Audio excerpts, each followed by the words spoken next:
Hello Ria, good morning. You look very confident and happy today in school. Good morning, Av. Thank you so much. I'm feeling excited about today's presentation. That sounds amazing. I prepared all the points for your English speech. Yes, I practiced the speech twice at home to improve my pronunciation. That's great dedication. I also revised my lines carefully last night.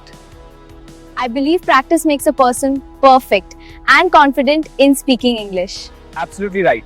Confidence is very important while communicating in front of classmates.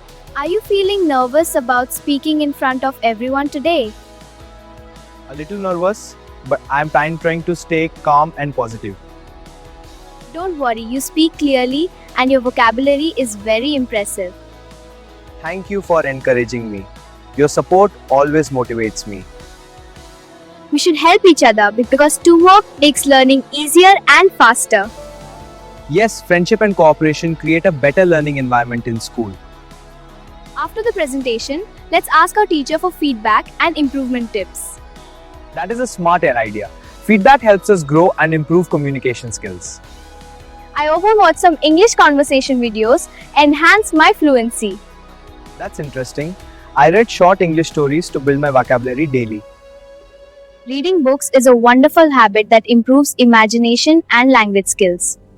Exactly. Consistent practice and patience can help us achieve our goals. Let's promise to speak in English every day inside the school campus. Yes, daily conversation practice will make us more confident speakers. The teacher is coming. Let's stand properly and greet her respectfully. Sure, let's give our best performance and make our class proud. I believe we will do great today and inspire others as well. As today is beginning our journey toward fluent English speaking.